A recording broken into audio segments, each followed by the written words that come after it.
जोकि आज अरवल जिले में है और अरवल जिला का अतिथि गृह है सर्किट हाउस में हम उपस्थित हैं। मेरे साथ बहुत ही संगठनशील नेता और जाने माने सत्येंद्र राय जी हैं, जिनको इस जिले के ही नहीं बल्कि पूरे बिहार उनको जानता है। पूरे संघर्ष करते हैं, खास करके गरीबों के साथ आवाज़ उठाने का काम करते हैं। उन्हीं से हम बात करने का प्रयास करेंगे कि अभी का जो फिलहाल का कुछ ही महीने के बाद बिहार में विधानसभा का चुनाव है और इस दौर में हर दल के नेता हर जिले में हर विधानसभा में अपना दौरा कर रहे हैं। हमें कुछ पता चली है कि खास करके अरवल विधानसभा से ये भी उम्मीदवार यहाँ से भाजपा से होने जा रहे हैं। इसके बारे में हम जानने का प्रयास करते हैं। सर, स्वागत है हमारे चैनल में। जी, बहुत धन्यवाद। ये जो सर खबर कुछ चल रही है कि आप अरवल विधानसभा से 2025 में प्रत्याशी बनने वाले हैं। देखिए, हमारी जो पार्टी है भारतीय जनता पार्टी, ये कोई परिवार की पार्टी नहीं है। बिल्कुल एक सामाजिक कार्यकर्ता के नाते, सेवक के नाते, आम जनता में जो हम काम कर रहे हैं, जनता का जो मांग है कि औरों भी है, हम भी संघर्ष में हैं। अब एक कोई कह दे कि हम प्रत्याशी घोषित हो चुके हैं, पार्टी ने हमें सिग्नल दे चुकी है, ये सब गलत है। हाँ, उस लाइन में जरूर हैं, हमारा भी मंशा है, हम भी चाहते हैं, क्योंकि हम अरवल में सेवा किए हैं, कर रहे हैं। जन जन में, चाहे हॉस्पिटल हो, थाना हो, प्रशासन हो या किसी तरह का कोई भी काम हो, तो हम चढ़ बढ़ के हिस्सा लेते हैं। तो स्वाभाविक रूप से हम भी चाहते हैं। बाकी पार्टी को तय करना है कि पार्टी किसको लड़ाना है, किसको नहीं लड़ाना है। क्योंकि अरवल का जो अभी समीकरण बना है, संजय जी होंगे, खासकर खुर्था और अरवल कमल को खिलाना है, माले को हराना है। पिछले बार हम लोग 20,000 वोट से हारे, तो आम जनता का भी चाहत है कि सत्येंद्र राय आएंगे तो माले को हराएंगे। तो चलिए हम भी संघर्ष करते उससे। अगर जब पार्टी यहाँ पे आपको मौका देगी 2025 के विधानसभा में, पहला लक्ष्य इस क्षेत्र में क्या होगा आपका विकास?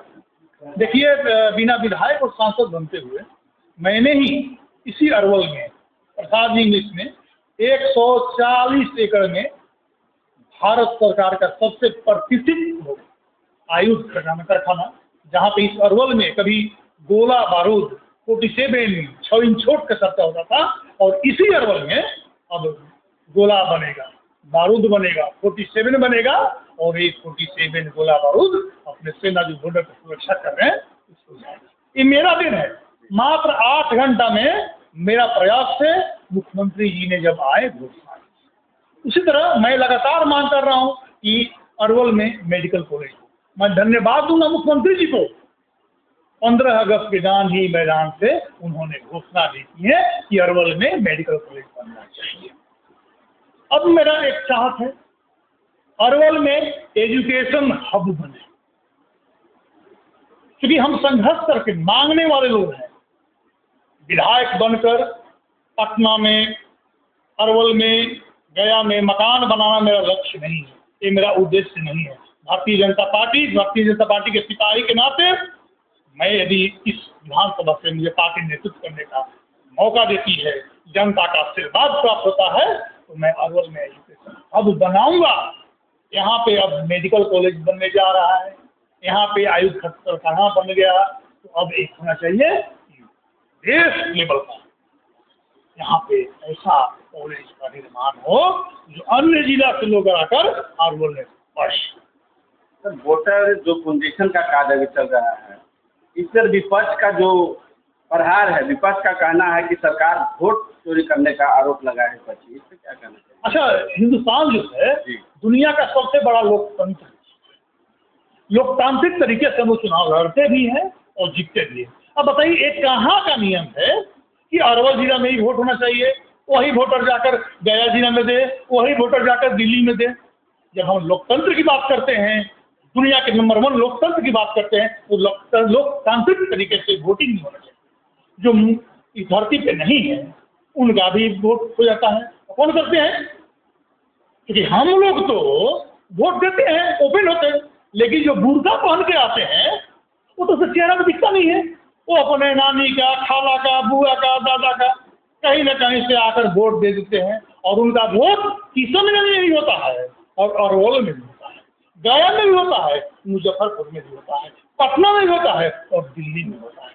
तो वैसे लोग का दर्द होगा, लेकिन उसका सबसे मुखिया जो बिहार में कौन है? यूपीए है। आज तेजस्वी क्यों हाहाकार मचा रहे हैं? हर विधानसभा में 5 से 8 हजार फर्जी वोट जो लालू जी पार्टी को मिलता था, इंडी गठबंधन को मिलता था, वो हम लोग सफाई समझा दिए। जब देश लोकतांत्रिक देश है, जब हम लोग स्वच्छ चुनाव की बात करते हैं तो चुनाव जिसका जहां वोट है वहीं वोट दे सकता है। ये जो प्रोपेगेंडा अपनाए हैं, जो फर्जी तरीके से बोले कि वोट कटा जा रहा है, चुनाव अगर एक महीने समझ लिया, यदि सही है तो नाम जीतेगा, फर्जी है तो नाम कटेगा। जी सर, कहना चाहें 2025 का जो चुनाव है, विपक्ष का कहना है कि अभी जो सत्ता है वो सत्ता में बिल्कुल परिवर्तन होगा। देखिए, सच्चाई बात है, अभी जो सत्ता है सत्ता में परिवर्तन होगा। मुख्यमंत्री नीतीश कुमार जी हैं, मुख्यमंत्री नीतीश कुमार रहेंगे। डबल इंजन की सरकार है, डबल इंजन की सरकार रहेगी। ऊपर में मोदी जी हैं, रहेंगे। नीचे नीतीश कुमार है। महागठबंधन करे कि नीतीश कुमार को भी गद्दी से उतार दें। किसको बनाइएगा? नौवा फेल को किसको बनाइएगा? जो किताब देखा नहीं है किसको बनाइएगा? जो चरवाहा विद्यालय की बात करता है किसको बनाइएगा? जो बिजली के खंभा खड़ा है और बिजली के तार नोच कर जलाता है उसको बनाइएगा? बिहार की जनता तय कर चुकी है, ऊपर में मोदी, नीचे में नीतीश कुमार। अरवल जिला में 2 विधानसभा है, एक कुर्था एक अरवल। कुर्था में 3 और अरवल में कमल। इसी संकल्प को लेकर हम लोग आगे बढ़ रहे हैं। और क्या सर अरवल में इस बार कमल की सही बात है कि फहरेगा? 100% लिख के रख लीजिए, प्रत्याशी कोई हो। अभी पार्टी ने प्रत्याशी तय नहीं किया है, लेकिन मैं संकल्प ले चुका हूं कि ये अरवल ही और कुर्सा की बात नहीं, जो मगध और शाहबाद जिस तरह पिछले बार कुछ गलती की वजह से हम लोग चुनाव हारे हैं, अब इस बार गलती नहीं दोहराएंगे। सामाजिक समीकरण को ध्यान रखते हुए, सबका साथ सबका विकास की चर्चा करते हुए, सबको आगे लेकर बढ़ते हुए, सबका मान सम्मान देते हुए अरवल में कमल खिलेगा, कुर्था में तीर चलेगा। अभी कितने सीटों का जीत का उम्मीद करते हैं, खास करके एनडीए गठबंधन को बिहार में? 2025 फिर से नीतीश, 225। विपक्ष इस बार 0 पे आउट होगा। हमने गलती की, मैं बोल रहा हूँ फिर से, कुछ गलती की वजह से मगध और शाहबाद हारे थे, वो गलती अब इस बार नहीं दोहराया जाएगा। अब सबका साथ सबका सम्मान, सामाजिक न्याय के साथ हम आगे बढ़ने जा रहे हैं। और नरेंद्र मोदी जी और नीतीश कुमार जी का रथ आगे बढ़ चुका है। जनता चाह रहा है कि नीतीश कुमार फिर से मुख्यमंत्री बने। कोई नहीं चाहता है कि जंगल राज के लाने वाले लोग फिर से सत्ता कब्जा हो। और क्यों नहीं चाहेंगे? गरीब को मुफ्त में अनाज मिल रहा है, राशन कार्ड से लेकर पेंशन तक। आप देखिए पेंशन हम लोग कितना बढ़ा दिए हैं। फ्री में अनाज, फ्री में शौचालय, फ्री में आपका दवा। सर पेंशन की बात हम करते हैं, विपक्षी का कहना है कि सरकार डर गई, हम लोग ने हवा उठाया, उससे डर से सरकारें बढ़ाई है। अब बताइए, लालू जी और राबड़ी जी मुख्यमंत्री थे ना, क्यों नहीं पेंशन योजना लाए थे? तेजस्वी क्यों? तेजस्वी डिप्टी सीएम थे, क्यों नहीं लाए थे? देखिए, तेजस्वी जी जो नीतीश कुमार जो काम किए हैं वो चाहते हैं कि हम लाएं। डिप्टी सीएम क्या है भाई? मुखिया तो मुख्यमंत्री होते हैं राज्य का। मुखिया जब मुख्यमंत्री होते हैं तो मुख्यमंत्री सारी योजना का इंप्लीमेंट करते हैं। तेजस्वी जी क्या थे इसमें? सर वो कहें कि हम जो 6 महीना बने मुख्यमंत्री, 5-6 लाख जो लोगों का नौकरी मिला वो हमने दिया। उनके पिताजी, उनके माताजी नौकरी खा गए। यही बिहार में टीचर को 2-2 साल तक सैलरी नहीं मिलता था। इसी बिहार में जितने भी सरकारी कर्मी हैं हड़ताल पे सालों भर रहते थे, उनका पेंशन वेतन तक नहीं मिलता था। वो बात करेंगे नौकरी देने का, ये नौकरी लेने वाले हैं, ये जमीन के बदले नौकरी देते हैं, एक ठगने वाले लोग हैं इनके पिताजी। आज ये भी पटना में आज कम से कम 10-15 एकड़ जमीन जो गरीब का नौकरी के नाम पे, रेलवे में पोस्टर से लेकर PPASM के नाम पे इनके पिताजी ने नौकरी के नाम पे जमीन रखा है और ये नौकरी देंगे। ये लोग नौकरी के नाम पे जमीन हड़पते हैं, पैसा लेते हैं, टिकट के नाम पे पेट्रोल पंप अपने नाम से करवाते हैं, मकान गिरवी करवाते हैं। ये लोग जनता का है क्या? ये जनता को भय दिखाकर सत्ता प्राप्त करना चाहते हैं, लेकिन बिहार की जनता जग चुकी है। इनकी भय से, इनके बहकावे से बिहार की जनता आने वाली नहीं है।